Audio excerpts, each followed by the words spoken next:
ಕನಸು ಕಾಣ್ತಾ ಇದ್ದ ಮಸೂದೆ.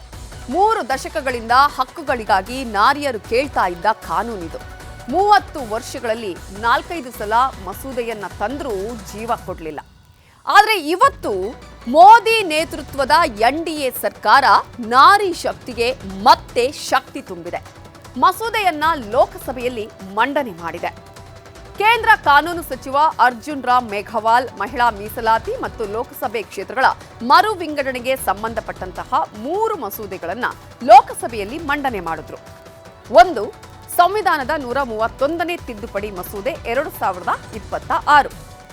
ಎರಡನೆಯದ್ದು, ಕ್ಷೇತ್ರ ಮರು ವಿಂಗಡಣೆ ಮಸೂದೆ 2026ರ ಮಸೂದೆಯನ್ನ ಮೇಘವಾಲ್ ಮಂಡಿಸಿದ್ರು. ಇನ್ನು ಮೂರನೆಯದ್ದು, ಕೇಂದ್ರಾಡಳಿತ ಪ್ರದೇಶಗಳ ಕಾನೂನುಗಳ ತಿದ್ದುಪಡಿ ಮಸೂದೆ. ದೆಹಲಿ, ಪುದುಚೇರಿ, ಜಮ್ಮು ಮತ್ತು ಕಾಶ್ಮೀರದ ಕೇಂದ್ರಾಡಳಿತ ಪ್ರದೇಶಗಳಲ್ಲಿ ಪ್ರಸ್ತಾವಿತ ತಿದ್ದುಪಡಿ ಮಾಡಿದ ಮಹಿಳಾ ಕೋಟಾ ಕಾನೂನನ್ನ ಜಾರಿಗೆ ತರಲು ಕೇಂದ್ರ ಗೃಹ ಸಚಿವ ಅಮಿತ್ ಶಾ ಲೋಕಸಭೆಯಲ್ಲಿ ಮಸೂದೆ ಮಂಡನೆ ಮಾಡಿದ್ರು.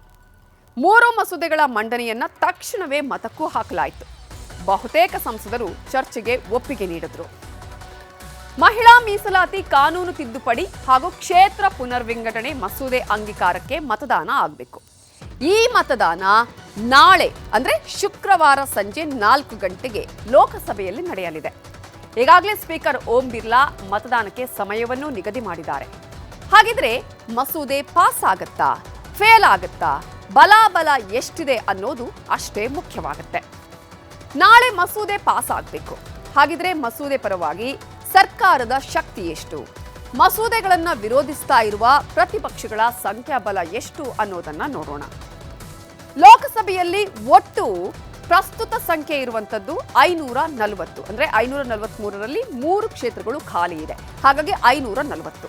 ಮಸೂದೆಗೆ ಬೇಕಾದ ಮತ 360. NDA ಸರ್ಕಾರದ ಮತಗಳಿರೋದು 292. ಪಕ್ಷೇತರ ಸದಸ್ಯರ ಸಂಖ್ಯೆ ಇರೋದು 20. ಆದರೆ ಇಲ್ಲಿ ಸರ್ಕಾರಕ್ಕೆ ಕೊರತೆಯ ಮತಗಳಿದೆಯಲ್ಲ, ಅದು 48. ಅದೇ ರೀತಿಯಾಗಿ ಮಸೂದೆಗೆ ಸರ್ಕಾರದ ಶಕ್ತಿಯನ್ನು ನಾವು ಗಮನಿಸ್ತಾ ಹೋಗಿದ್ರೆ ಲೋಕಸಭೆಯ ಪ್ರಸ್ತುತ ಸಂಖ್ಯೆ ಹೇಳಿದ್ವಿ. ಇನ್ನು ರಾಜ್ಯಸಭೆಯ ಪ್ರಸ್ತುತ ಸಂಖ್ಯೆಯನ್ನ ನೋಡೋಣ. ಒಟ್ಟಾರೆಯಾಗಿ ರಾಜ್ಯಸಭೆ ಪ್ರಸ್ತುತ ಸಂಖ್ಯೆ 240. ಮಸೂದೆಗೆ ಬೇಕಾಗಿರುವಂತಹ ಮತ 160. NDA ಸರ್ಕಾರದ ಮತಗಳಿರೋದು 130. ಹಾಗಾಗಿ ಸರ್ಕಾರಕ್ಕೆ ಕೊರತೆಯ ಮತಗಳಿವೆ 30 ಅನ್ನೋದನ್ನ ನೋಡೋಣ. ಇನ್ನು ಪ್ರತಿಪಕ್ಷಗಳ ಸಂಖ್ಯಾಬಲ ನೋಡೋದಾದ್ರೆ ಲೋಕಸಭೆಯಲ್ಲಿ ಪ್ರಸ್ತುತವಾಗಿ ಇರುವಂತಹ ಒಟ್ಟು ಸಂಖ್ಯೆ 540. ಆಗ್ಲೇ ಹೇಳಿದಾಗೆ 3 ಖಾಲಿ ಇರೋದ್ರಿಂದ ಸೊ ಮಸೂದೆಗೆ ಬೇಕಾದಂತಹ ಮತ ಬೇಕಾಗಿರೋದು 360. ಇದರಲ್ಲಿ ಈಗ ಪ್ರತಿಪಕ್ಷಗಳ ಒಟ್ಟು ಮತಗಳಿರೋದು 228. ಪ್ರತಿಪಕ್ಷಕ್ಕೆ ಕೊರತೆಯಾಗುವ ಮತಗಳು 132. ಅದೇ ರೀತಿಯಾಗಿ ರಾಜ್ಯಸಭೆಯ ಪ್ರಸ್ತುತ ಸಂಖ್ಯೆ ಇರೋದು 240. ಮಸೂದೆಗೆ ಬೇಕಾಗಿರುವಂತಹ ಮತಗಳು 160. ಇದರಲ್ಲಿ ಪ್ರತಿಪಕ್ಷಗಳ ಒಟ್ಟು ಮತ ಇರೋದು 71. ಪ್ರತಿಪಕ್ಷಕ್ಕೆ ಕೊರತೆಯ ಮತಗಳೆಷ್ಟು? 89. ಹಾಗಾಗಿ ಸದ್ಯದ ಲೆಕ್ಕಾಚಾರವನ್ನ ನೋಡ್ತಾ ಇದ್ರೆ ಲೋಕಸಭೆ ಮತ್ತು ರಾಜ್ಯಸಭೆಯಲ್ಲಿ ಹೆಚ್ಚು ಕಮ್ಮಿ ಮಹಿಳಾ ಮೀಸಲಾತಿ ಮಸೂದೆಯನ್ನ ಪ್ರತಿಪಕ್ಷಗಳು ಬೆಂಬಲಿಸುವ ಸಾಧ್ಯತೆನೇ ಹೆಚ್ಚು. ಆದರೆ ಲೋಕಸಭಾ ಕ್ಷೇತ್ರಗಳ ಮರು ವಿಂಗಡಣೆ ಮಸೂದೆಯನ್ನ ವಿರೋಧಿಸೋಕೆ ಪ್ರತಿಪಕ್ಷಗಳು ಆಲ್ರೆಡಿ ಒಗ್ಗಟ್ಟಾಗಿವೆ. ಹೀಗಾಗಿನೇ ಲೋಕಸಭೆಯಲ್ಲಿ ಮೋದಿ ಪ್ರತಿಪಕ್ಷಗಳನ್ನ ಕಾಲೆಳೆದು ಮತಬೇಟೆನೂ ಆಡಿದ್ರು. अगर विरोध करेंगे तो स्वाभाविक है कि राजनीतिक लाभ मुझे होगा, लेकिन साथ चलेंगे तो किसी को भी नहीं होगा, ये लिख के रखो, किसी को नहीं रहेगा, क्योंकि फिर अलग पहलू हो जाता है, फिर किसी को फायदा नहीं होता. और इसलिए हमें क्रेडिट नहीं चाहिए. जैसे ये पारित हो जाए मैं कल एडवर्टाइजमेंट दे करके सबका धन्यवाद करने के लिए तैयार हूं, सबकी फोटो छपवाने के लिए तैयार हूं. क्रेडिट आप ले लो, चलो क्रेडिट की चिंता है क्या है जी, ले लो ना क्रेडिट. आपको जिसकी फोटो छपवानी है सरकारी खर्चे से हम करवा देंगे. ಮೋದಿ ಎಲ್ಲಾ ಕ್ರೆಡಿಟ್ ನಿಮ್ಗೆ ಕೊಡ್ತೀನಿ ಅಂತ ಹೇಳಿ ಮಹಿಳಾ ಮೀಸಲಾತಿ ಮಸೂದೆಗೆ ಮತಬೇಟೆ ಆಡಿದ್ರು. ಆಮೇಲೆ ಪ್ರತಿಪಕ್ಷದವರು ಗ್ಯಾರಂಟಿನಾ ಅಂತ ಪ್ರಶ್ನೆನೂ ಹಾಕಿದ್ರು. ಆಗ ಅದಕ್ಕೂ ಮೋದಿ ಉತ್ತರ ಕೊಟ್ಟರು. अगर गारंटी शब्द चाहिए तो मैं गारंटी शब्द उपयोग करता हूं। वादा की बात करते हो तो मैं वादा शब्द उपयोग करता हूं। अगर तमिल में कोई अच्छा शब्द हो तो वो भी मैं बोलने के लिए तैयार हूं। क्योंकि जब नीयत साफ है तो फिर शब्दों का खेल करने की हमें जरूरत नहीं है जी। ಹೀಗೆ ಮಹಿಳಾ ಮೀಸಲಾತಿಗೆ ಬೆಂಬಲ ಕೊಟ್ರೆ ಅದರ ಕ್ರೆಡಿಟ್ ನಿಮಗೆ ಸಿಗುತ್ತೆ ಅಂತ ಪ್ರತಿಪಕ್ಷದವರನ್ನ ಮೋದಿ ಕೇಳಿದ್ರು. ಸಮಾಜವಾದಿ ಪಕ್ಷದವರು ಬಹಿರಂಗವಾಗಿ ಮೋದಿ ಸರ್ಕಾರಕ್ಕೆ ಬೆಂಬಲಿಸ್ತೀವಿ ಅಂತ ಹೇಳಿದ್ರು. ಆದರೆ ಮುಸ್ಲಿಂ ಮಹಿಳೆಯರಿಗೂ ಪ್ರತ್ಯೇಕ ಮೀಸಲಾತಿ ಕೊಡಬೇಕು ಅನ್ನುವ ಬೇಡಿಕೆಯನ್ನು ಇಟ್ಟರು. ಆದರೆ ಕೇಂದ್ರ ಸಚಿವ ಅಮಿತ್ ಶಾ ಕಟ್ಟಿ ತುಂಡಾದ ಹಾಗೆ ಆಗಲ್ಲ ಅಂತ ಹೇಳಿದ್ರು. बिल की चाशनी के नाम पर जो हाल कश्मीर का हुआ है, आसाम का हुआ है, वही हाल पूरे देश के करने का जो प्रयास है, हम संपूर्ण विपक्ष की ओर से इसका हम पुरजोर विरोध करेंगे। सभापति जी एक आधी बात और, इस बिल के अंदर जब तक पिछड़े वर्ग की महिलाएं, जब तक मुसलमान भाइयों की महिलाएं नहीं शामिल की जाएंगी, हम समाजवादी लोग इसका साथ नहीं देंगे। धर्मेंद्र यादव जी ने एकदम गैर संवैधानिक बात करी, मुस्लिम महिलाओं को आरक्षण की। मान्यवर, हमारा संविधान किसी भी प्रकार के धर्म के आधार पर आरक्षण की कतई मंजूरी नहीं देगा। और मैं फिर से संकल्प सरकार का बताता हूं कि धर्म के आधार पर मुस्लिमों को किसी भी प्रकार का आरक्षण गैर संवैधानिक है, इसका सवाल ही पैदा नहीं होता है। ಅಮಿತ್ ಶಾ ಅವರು ಪ್ರತ್ಯೇಕವಾಗಿ ಮುಸ್ಲಿಂ ಮಹಿಳೆಯರಿಗೆ ಮಸೂದೆಯಲ್ಲಿ ಮೀಸಲಾತಿ ಕೊಡೋದಿಲ್ಲ ಅಂತ ಹೇಳಿದ್ರು. ಆಗ ಸಿಟ್ಟಿಗೆದ್ದ ಅಖಿಲೇಶ್ ಯಾದವ್ ಮುಸ್ಲಿಂ ಮಹಿಳೆಯರಿಗೆ ಯಾಕೆ ಕೊಡಲ್ಲ ಅಂತ ಪ್ರಶ್ನೆ ಮಾಡಿದ್ರು. ಆಗ ಅಮಿತ್ ಶಾ ಕೊಟ್ಟ ಸ್ವಾರಸ್ಯಕರ ಉತ್ತರ ಹೀಗಿತ್ತು. मैं माननीय मंत्री से जानना चाहता हूँ, क्या मुस्लिम महिला आधी आबादी में नहीं आती हैं? नहीं ना देंगे। समाजवादी पार्टी सारी टिकटें मुस्लिम महिलाओं को दे दे, हमें कहाँ आपत्ति है? हमें कोई आपत्ति नहीं है। चलिए,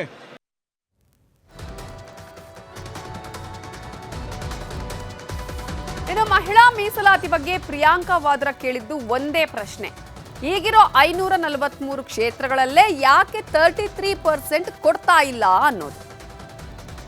अध्यक्ष महोदय, इन्हीं 543 लोकसभा क्षेत्रों में से महिलाओं को 33% आरक्षण क्यों नहीं दिया जाता?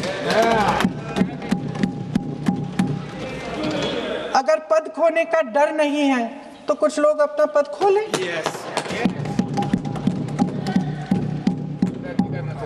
इसी में से SC ST का जो दर्जा है, SC ST में महिलाओं का आरक्षण 33% हो जाए, 1/3 आरक्षण हो जाए, OBC का भी उचित आरक्षण हो जाए, आज पारित हो सकता है।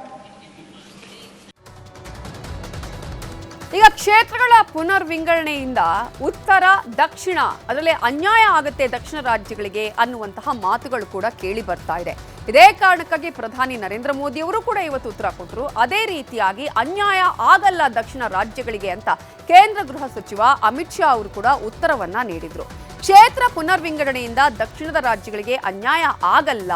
ಕ್ಷೇತ್ರ ಪುನರ್ವಿಂಗಡಣೆಯಿಂದ ದಕ್ಷಿಣ ರಾಜ್ಯಗಳ ಸಂಖ್ಯೆ ಕಡಿಮೆ ಆಗೋದಿಲ್ಲ. ಯಾಕಂತ ಹೇಳಿದ್ರೆ ಉತ್ತರ ರಾಜ್ಯಗಳಲ್ಲಿ ಈಗಾಗಲೇ ಕ್ಷೇತ್ರಗಳ ಸಂಖ್ಯೆ ಜಾಸ್ತಿ ಇದೆ, ಆದರೆ ದಕ್ಷಿಣ ರಾಜ್ಯಗಳಲ್ಲಿ ಕಡಿಮೆ ಇದೆ. ಹಾಗಾಗಿ ಉತ್ತರ ರಾಜ್ಯಗಳು ಮತ್ತು ದಕ್ಷಿಣ ರಾಜ್ಯಗಳಿಗೆ ಸಂಖ್ಯೆಯಲ್ಲಿ ವ್ಯತ್ಯಾಸ ಆಗಬಹುದು ಅನ್ನುವಂತಹ ಆರೋಪಕ್ಕೂ ಕೂಡ ಅವರು ಉತ್ತರ ಕೊಟ್ಟರು.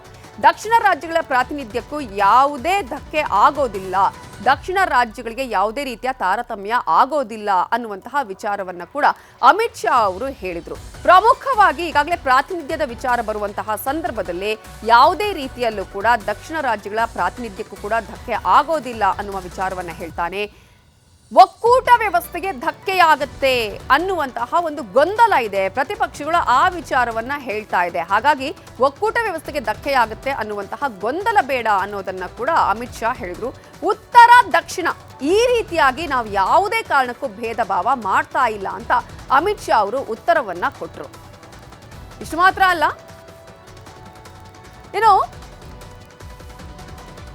ದಕ್ಷಿಣದ ರಾಜ್ಯಗಳಿಗೆ ಅನ್ಯಾಯ ಆಗಲ್ಲ ಅಂತ ಅಮಿತ್ ಶಾ ಅವರು ಹೇಳುವಂತಹ ವಿಚಾರಕ್ಕೆ ಸಂಬಂಧಪಟ್ಟ ಹಾಗೆ ನಾವು ನೋಡ್ತಾ ಹೋಗೋದಾದ್ರೆ, ಕರ್ನಾಟಕದಲ್ಲಿ ಇರುವಂತಹ ಈ ಒಂದು ಕ್ಷೇತ್ರಗಳು ಎಷ್ಟು, ಮುಂದೆ ಎಷ್ಟು ಆಗತ್ತೆ ಅನ್ನೋದನ್ನ ನಾವು ಗಮನಿಸ್ತಾ ಹೋಗೋದಾದ್ರೆ, ಈಗ ಕರ್ನಾಟಕದಲ್ಲಿ ಇರುವಂತಹ ಹಾಲಿ ಕ್ಷೇತ್ರಗಳ ಸಂಖ್ಯೆ 28.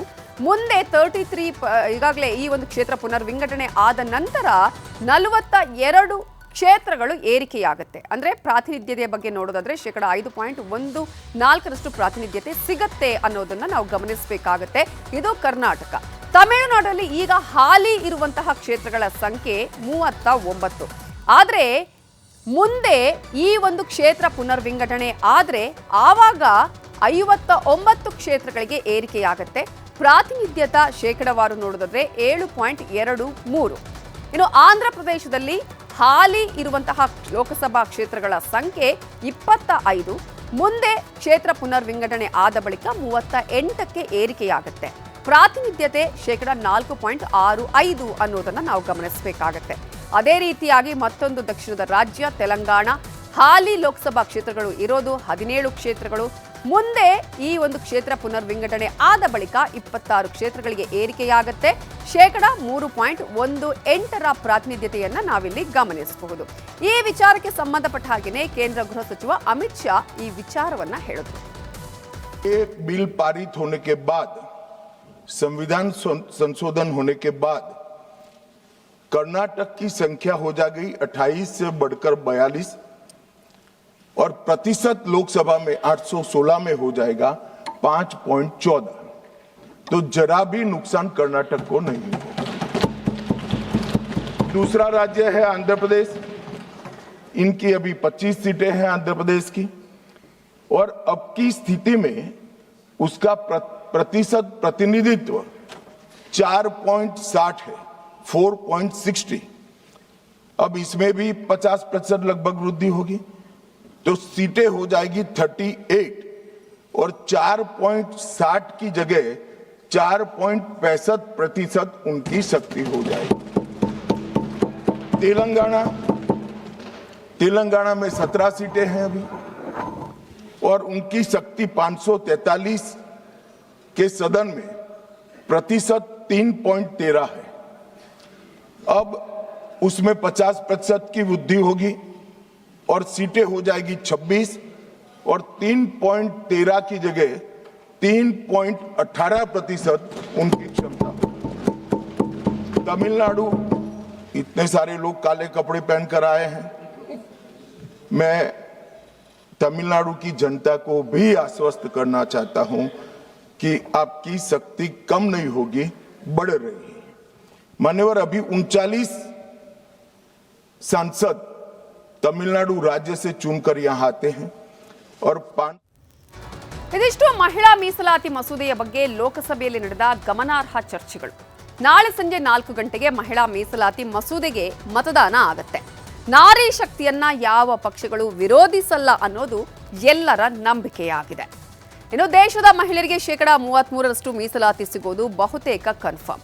ಮಸೂದೆಗೆ ಒಪ್ಪಿಗೆ ಸಿಕ್ಕರೆ ಲೋಕಸಭೆಯಿಂದ ಹಿಡಿದು ವಿಧಾನಸಭಾ ಚುನಾವಣೆಗಳಲ್ಲೂ 33% ಮಹಿಳೆಯರು ಸ್ಪರ್ಧೆ ಮಾಡ್ತಾರೆ. ಇದು ಒಂದು ಭಾಗ. ಆದರೆ ಎರಡನೇ ಮಸೂದೆಯ ಅಂದ್ರೆ ಲೋಕಸಭಾ ಕ್ಷೇತ್ರಗಳ ಮರು ವಿಂಗಡಣೆ ಮಸೂದೆಯೇ ಈಗ ಸರ್ಕಾರಕ್ಕೆ ದೊಡ್ಡ ಕಗ್ಗಂಟಾಗಿರೋದು. ದೇಶದಲ್ಲಿ ಈಗಿರುವ 543 ಲೋಕಸಭಾ ಕ್ಷೇತ್ರಗಳನ್ನ ಒಟ್ಟು 850 ಕ್ಷೇತ್ರಗಳಿಗೆ ಹೆಚ್ಚಿಸಲು ಕೇಂದ್ರ ಸರ್ಕಾರ ತೀರ್ಮಾನಿಸಿದೆ. ಇದಕ್ಕಾಗಿ ಸಂವಿಧಾನಕ್ಕೂ ತಿದ್ದುಪಡಿ ತಂದು ಮರು ವಿಂಗಡಣೆ ಮಸೂದೆಯನ್ನೂ ಮಂಡನೆ ಮಾಡಿದೆ. ಆದರೆ ಈ ಮಸೂದೆಯನ್ನ ಪ್ರತಿಪಕ್ಷಗಳೆಲ್ಲ ವಿರೋಧ ಮಾಡ್ತಾ ಇವೆ. ದಕ್ಷಿಣದ ರಾಜ್ಯಗಳಿಗೆ ಘೋರ ಅನ್ಯಾಯ ಆಗತ್ತೆ, ಯಾವುದೇ ಕಾರಣಕ್ಕೂ ಮರು ವಿಂಗಡಣೆಗೆ ಅವಕಾಶ ಕೊಡಲ್ಲ ಅಂತ ಅಧಿವೇಶನದ ಒಳಗೂ ಹೊರಗೂ ಸವಾಲು ಹಾಕಿದ್ದಾರೆ. ಯಾಕೆಂತ ಹೇಳಿದ್ರೆ ಮಹಿಳಾ ಮೀಸಲಾತಿ ಇರುವಂಥದ್ದು ಅದು ಎಷ್ಟೇ ಸೀಟ್ಸ್ಗಳಿರಲಿ ಅದರಲ್ಲಿ 3ರಲ್ಲಿ 1 ಭಾಗ ಮಹಿಳೆಯರಿಗೆ ಮೀಸಲಿಡಬೇಕು ಅಂತ, ಅದು ಎಷ್ಟೇ ಇರಲಿ 33% ಮೀಸಲಿಡಬೇಕು ಅಂತ ಇರುವಂಥದ್ದು. ಅದಕ್ಕೆ ಸೀಟ್ ಸಂಖ್ಯೆಗೂ ಅದಕ್ಕೂ ಏನು ಸಂಬಂಧ ಇಲ್ಲ. ಈಗ ಡಿಲಿಮಿಟೇಷನ್ ಪ್ರಕ್ರಿಯೆನೇ ಬೇರೆ, ಮಹಿಳಾ ಮೀಸಲಾತಿ ಪ್ರಕ್ರಿಯೆನೇ ಬೇರೆ. Is anti-South, anti-Tamil Nadu. We feel that our voices are going to be shrinked. And just because based on population, we feel that it is going to be unfair for population. And when the country demanded that we too asked to, we followed it. The population in Tamil Nadu was reduced. And when V2 asked one, it was also followed in Tamil Nadu. Because we followed the population norms, we had a reduced population. You are punishing us. That is not fair. We expect. I raise here to object the bill introduced by Mr. Megwalji and Ramesh Chaji. Sir, this actually is a fundamental, this bill is completely a fundamental attack on Indian federal structure, sir. So what exactly the intention of the introduction of the bill? This is what the entire country is now watching. ಲೋಕಸಭೆ ಕ್ಷೇತ್ರಗಳ ಮರು ವಿಂಗಡಣೆಯಿಂದ ದಕ್ಷಿಣ ರಾಜ್ಯದವರ ದನಿ ಅಡಗಿಸುವ ಕೆಲಸ ಆಗ್ತಿದೆ ಅನ್ನುವ ಪ್ರತಿಭಟನೆಗಳು ಶುರುವಾಗಿವೆ. ತಮಿಳುನಾಡಿನಲ್ಲಿ DMK ನಾಯಕರೆಲ್ಲ ಕಪ್ಪು ಬಟ್ಟೆ ಹಾಕಿಕೊಂಡು ಪ್ರತಿಭಟನೆ ಮಾಡ್ತಿದ್ದಾರೆ. ಸಚಿವ ಉದಯನಿಧಿ ಸ್ಟಾಲಿನ್ ಸೇರಿದಂತೆ ಅನೇಕರು ಮರು ವಿಂಗಡಣೆ ಪತ್ರಗಳನ್ನು ಸುಟ್ಟು ಪ್ರತಿಭಟನೆ ಮಾಡಿದ್ರು. ಕಪ್ಪು ಬೆಲೂನ್ಗಳನ್ನು ಹಾರಿಸಿ ಕೇಂದ್ರ ಸರ್ಕಾರದ ಮಸೂದೆಯನ್ನ ಬೆಂಬಲಿಸಲ್ಲ ಅಂತ ಆಕ್ರೋಶನೂ ಹೊರಹಾಕಿದ್ರು. ಇನ್ನು ಲೋಕಸಭೆ ಕ್ಷೇತ್ರಗಳ ಮರು ವಿಂಗಡಣೆಗೆ ಜನಗಣತಿ ಮುಖ್ಯ. ಯಾವ ಜನಗಣತಿ ಆಧರಿಸಿ ಮಾಡ್ತಿದ್ದೀರಾ ಅಂತ ಲೋಕಸಭೆಯಲ್ಲಿ ಅಖಿಲೇಶ್ ಯಾದವ್ ಪ್ರಶ್ನೆ ಮಾಡಿದ್ರು. ಇದಕ್ಕೆ ಅಮಿತ್ ಶಾ ಕೂಡ ಉತ್ತರ ಕೊಟ್ಟರು. आप जनगणना क्यों नहीं कराना चाहते? ये अध्यक्ष महोदय, सेंसस ये इसलिए नहीं करना चाहते हैं कि जैसे ही जनगणना होगी हम सब लोग जाति गणना मांगेंगे, जाति गणना होगी तो हम आरक्षण मांगेंगे, इसीलिए आप लोग धोखा देकर के आना चाहते हैं। अखिलेश जी ने कहा जनगणना क्यों नहीं हो रही। मैं पूरे सदन के माध्यम से देश की जनता को बताना चाहता हूं, जनगणना का काम शुरू हो चुका है, जारी। ಇಷ್ಟೆಲ್ಲ ಚರ್ಚೆಗಳ ಮಧ್ಯೆ ಪ್ರಧಾನಿ ನರೇಂದ್ರ ಮೋದಿ ಎಲ್ಲದಕ್ಕೂ ಲೋಕಸಭೆಯಲ್ಲೇ ಉತ್ತರ ಕೊಟ್ಟರು. ದಕ್ಷಿಣ, ಉತ್ತರ, ಪೂರ್ವ, ಪಶ್ಚಿಮ ಅಂತ ತಾರತಮ್ಯ ಆಗಲ್ಲ. ಈ ಪವಿತ್ರ ಸ್ಥಳದಿಂದ ನಾನು ಭರವಸೆ ಕೊಡ್ತೀನಿ ಅಂತ ಸ್ಪಷ್ಟಪಡಿಸಿದರು.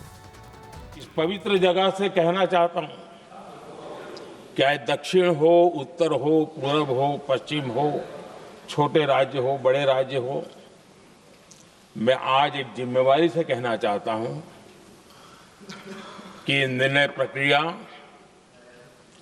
किसी के साथ भी भेदभाव नहीं करेगी। ये निर्णय प्रक्रिया किसी के साथ अन्याय नहीं करेगी।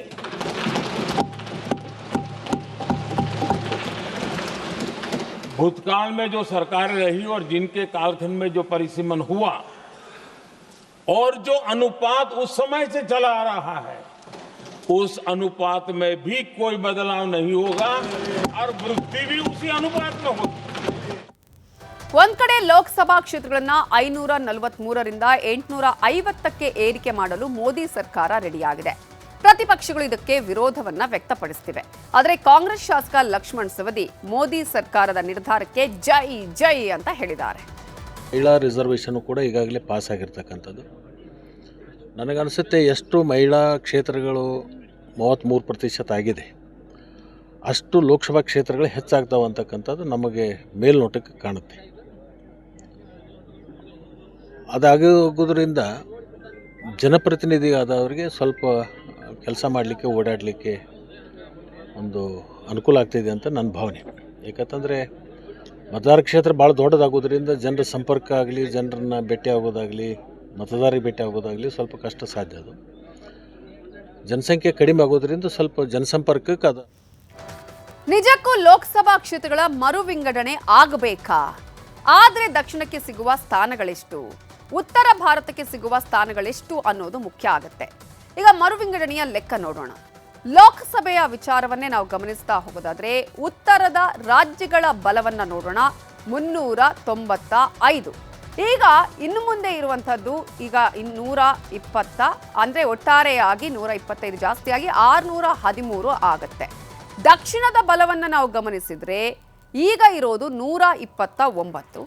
ಇನ್ನು ಮುಂದೆ 202 ಕ್ಷೇತ್ರಗಳು ಜಾಸ್ತಿ ಆಗುತ್ತೆ. ಅಂದರೆ 129ರಿಂದ 202ಕ್ಕೆ ಇನ್ನು ಮುಂದೆ ಆಗುವಂಥದ್ದು ದಕ್ಷಿಣ ರಾಜ್ಯಗಳ ಬಲ.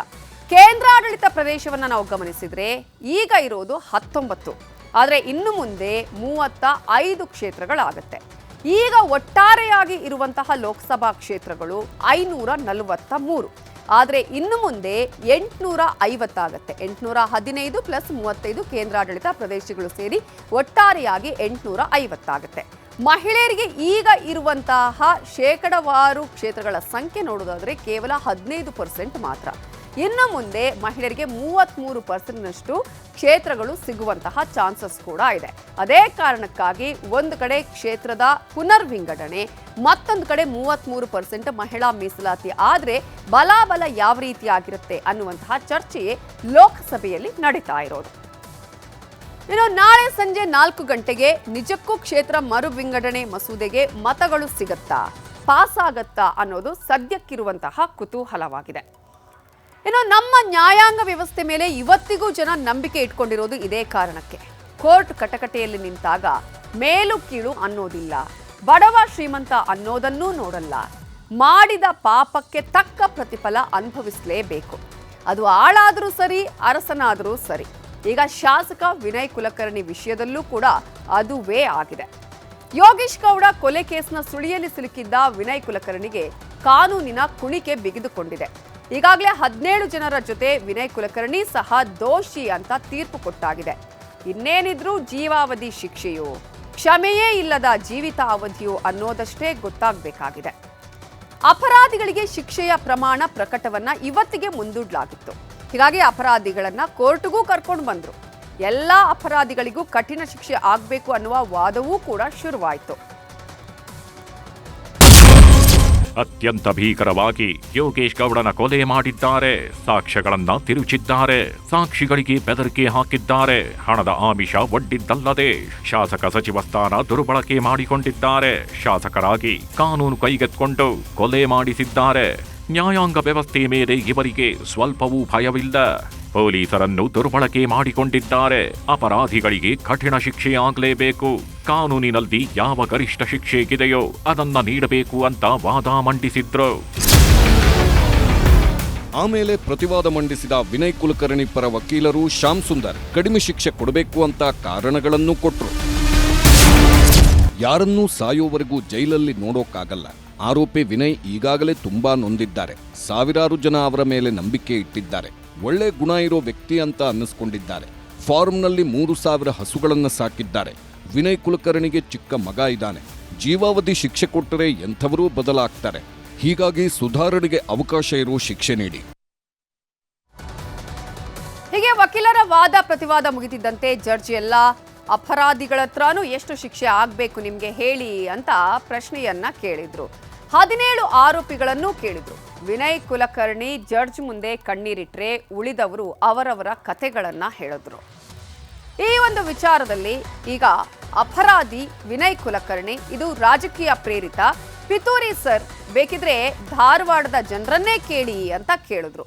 ನಾನು ಯಾರಿಗೂ ತೊಂದರೆ ಮಾಡಿಲ್ಲ, ನನಗೂ ಮಕ್ಕಳಿದ್ದಾರೆ, 3,000 ಹಸುಗಳಿವೆ, ನಾನು ಸಾಕಬೇಕು, ದಯವಿಟ್ಟು ನನಗೆ ಕಡಿಮೆ ಶಿಕ್ಷೆ ಕೊಡಿ ಪ್ಲೀಸ್ ಅಂತ ಹೇಳಿ ನ್ಯಾಯಾಧೀಶರ ಬಳಿ ಮನವಿಯನ್ನ ಮಾಡಿಕೊಂಡ್ರು. ಅಪರಾಧಿ ಅಂದರೆ ನಾವು ಅಕ್ಯೂಸ್ಡ್ 15 ಅಂತ ತೋರಿಸ್ತಾ ಇದ್ದೀವಿ. ಅಪರಾಧಿ ವಿನಯ್ ಕುಲಕರ್ಣಿಯವರು ನ್ಯಾಯಾಧೀಶರ ಬಳಿ ಮಾಡಿಕೊಂಡಂತಹ ಮನವಿ ಇದು. ಇನ್ನು ಅಪರಾಧಿ 2 ಅನ್ನೋದನ್ನು ಗಮನಿಸ್ತಾ ಹೋಗೋದಾದ್ರೆ 5 ತಿಂಗಳ ಮಗು ಇದೆ ಸರ್, ಸಣ್ಣ ಶಿಕ್ಷೆ ಕೊಡಿ ಅಂತ ಕೇಳಿದ್ರು. A3 ನಾನು ನನ್ನ ಹೆಂಡತಿ ಇಬ್ಬರೇ ಇರೋದು ಸರ್, ನನಗೆ ಸ್ವೀಟ್ ಅಂಗಡಿ ನಡೆಸಬೇಕು, ಕಡಿಮೆ ಶಿಕ್ಷೆ ಕೊಡಿ ಸರ್ ಅಂತ ಕೇಳ್ಕೊಂಡ್ರು. A4 ನಾನು ಆಟೋ ಡ್ರೈವರ್ ಸರ್, ತಂದೆ ತಾಯಿಯನ್ನ ನೋಡ್ಕೋಬೇಕು, ಕಡಿಮೆ ಶಿಕ್ಷೆ ಕೊಡಿ ಅಂತ ಕೇಳಿದ್ರು. ಮತ್ತೊಬ್ಬ ಅಪರಾಧಿ ತಂದೆ ತಾಯಿ ಹಾರ್ಟ್ ಪೇಷಂಟ್ ಸರ್, ಮನೇಲಿ ನಾನು ಒಬ್ಬನೇ ದುಡಿಯೋದು, ಕಡಿಮೆ ಶಿಕ್ಷೆ ಕೊಡಿ ಪ್ಲೀಸ್ ಅಂತ ಕೇಳ್ಕೊಂಡ್ರು. ಮತ್ತೊಬ್ಬ ಅಪರಾಧಿ ನನಗೆ 1.5 ವರ್ಷ 3 ವರ್ಷದ ಮಕ್ಕಳಿದೆ, ನನ್ನಿಂದಾನೇ ಮನೆ ನಡಿಬೇಕು, ಅನಾಥರಾಗ್ತಾರೆ ಸರ್, ಕಡಿಮೆ ಶಿಕ್ಷೆ ಕೊಡಿ ಅಂತ ಮನವಿ ಮಾಡಿಕೊಂಡ್ರು. A7 ನಾನು ಆಟೋ ಡ್ರೈವರ್ ಸರ್, 2012ರಿಂದ ನನಗೆ ಕಣ್ಣಿನ ಸಮಸ್ಯೆ ಇದೆ, ಹೆಂಡತಿ ಮಕ್ಕಳು ಇದ್ದಾರೆ ಸರ್, ಕರುಣೆ ತೋರಿಸಿ ಅಂತ ಕೇಳಿದ್ರು. A8 2 ಹೆಣ್ಮಕ್ಳು ಸರ್, ನನಗೆ ಅಪ್ಪ ಅಮ್ಮ ಇಲ್ಲ, ಕಾರ್ ಡ್ರೈವರ್ ಸರ್ ನಾನು, ಪ್ಲೀಸ್ ಕರುಣೆ ತೋರಿಸಿ ಅಂತ ಮನವಿ ಮಾಡಿದ್ರು. ಮತ್ತೊಬ್ಬ ಅಪರಾಧಿ ವಯಸ್ಸಾದ ತಾಯಿ ಇದ್ದಾರೆ ಸರ್, ನೋಡ್ಕೊಳ್ಳೋದಕ್ಕೆ ಯಾರೂ ಇಲ್ಲ, ದಯವಿಟ್ಟು ಕನಿಕರ ತೋರಿಸಿ ಅಂತ ಕೇಳಿದ್ರು. A10 ನನ್ನ 8 ವರ್ಷದ ಮಗಳ ಮುಖ ನೋಡಿ ಕಡಿಮೆ ಶಿಕ್ಷೆ ಕೊಡಿ ಅಂತ ಕೇಳ್ಕೊಂಡ್ರು. A11 4 ಮಕ್ಕಳು ನನಗೆ, ಅವರನ್ನ ಸಾಕಬೇಕು ಸರ್, ಶಿಕ್ಷೆ ಕಡಿಮೆ ಮಾಡಿ ಅಂತ ಕೇಳ್ಕೊಂಡ್ರು. A12 ನನಗೆ 3 ಹೆಣ್ಮಕ್ಳು ಸರ್, ಟೈಲರ್ ಕೆಲಸ ಮಾಡ್ತಾ ಇದ್ದೆ, ದಯವಿಟ್ಟು ಕರುಣೆ ತೋರಿಸಿ ಕಡಿಮೆ ಶಿಕ್ಷೆ ಕೊಡಿ ಅಂತ ಕೇಳಿದ್ರು. A13 ಸರ್, ನನಗೆ ಇತ್ತೀಚೆಗೆ ಹಾರ್ಟ್ಗೆ ಸ್ಟಂಟ್ ಹಾಕಿದ್ದಾರೆ, ಡ್ರೈವರ್ ಆಗಿ ಕೆಲಸ ಮಾಡ್ತಿದ್ದೆ, ಪ್ಲೀಸ್ ಶಿಕ್ಷೆ ಕಡಿಮೆ ಕೊಡಿ ಅಂತ ಕೇಳ್ಕೊಂಡ್ರು. A14 ಕ್ಯಾಬ್ ಓಡಿಸ್ತಾ ತಾಯಿನ ನೋಡ್ಕೊಳ್ತಾ ಇದ್ದೆ ಸರ್, ಅಮ್ಮನಿಗೆ 72 ವರ್ಷ ವಯಸ್ಸು, ಯಾರೂ ಗತಿ ಇಲ್ಲ, ಕರುಣೆ ತೋರಿಸಿ ಅಂತ ಕೇಳ್ಕೊಂಡ್ರು. A16 ಸರ್, ನನ್ನ ಮಗ ಬೇರೆ ಹೋಗಿದ್ದಾನೆ, ಇತ್ತೀಚೆಗಷ್ಟೇ ಮೊಮ್ಮಗನೂ ತೀರ್ಕೊಂಡ, ನಂಗೂ ವಯಸ್ಸಾಗಿದೆ, ಹೆಂಡತಿ ಒಬ್ಳೇ ಇದ್ದಾಳೆ, ಕಡಿಮೆ ಶಿಕ್ಷೆ ಕೊಟ್ಟರೆ ಬದುಕೊಳ್ತೀನಿ ಅಂತ ಕೇಳ್ಕೊಂಡ್ರ. A18 ನನಗೆ 5 ವರ್ಷ 7 ವರ್ಷದ ಮಕ್ಕಳಿವೆ, ಅವರ ಭವಿಷ್ಯ ರೂಪಿಸಬೇಕು, ಕರುಣೆ ತೋರಿಸಿ ಅಂತ ಕೇಳ್ಕೊಂಡ್ರೆ. A19 ನಾನು ಪೊಲೀಸ್ ಡಿಪಾರ್ಟ್ಮೆಂಟಲ್ಲಿದ್ದೆ, ಬ್ಲ್ಯಾಕ್ ಮಾರ್ಕ್ ಇಲ್ಲ, ಒಳ್ಳೆ ಕೆಲಸ ಮಾಡಿದ್ದೀನಿ, ತನಿಖೆಗೆ ಬೆಸ್ಟ್ ಅವಾರ್ಡ್ ಕೂಡ ಸಿಕ್ಕಿದೆ ಸರ್, ದಯವಿಟ್ಟು ಕಡಿಮೆ ಶಿಕ್ಷೆ ಕೊಡಿ ಅಂತ ಜಡ್ಜ್ ಮುಂದೆ ಗೋಗರಿದ್ರು. ಇವತ್ತು ವಾದ ಪ್ರತಿವಾದ ಆಲಿಸಿದ ನ್ಯಾಯಾಲಯ ನಾಳೆಗೆ ಈ ಒಂದು ತೀರ್ಪನ್ನ ಅಂದ್ರೆ ಶಿಕ್ಷೆಯ ಪ್ರಮಾಣವನ್ನ ಮುಂದೂಡಿದೆ. ಹೀಗಾಗಿ ವಿನಯ್ ಕುಲಕರ್ಣಿಗೆ ಯಾವ ಶಿಕ್ಷೆ ಆಗತ್ತೆ ಅನ್ನೋದು ನಾಳೆ ಗೊತ್ತಾಗಲಿದೆ. ಈಗ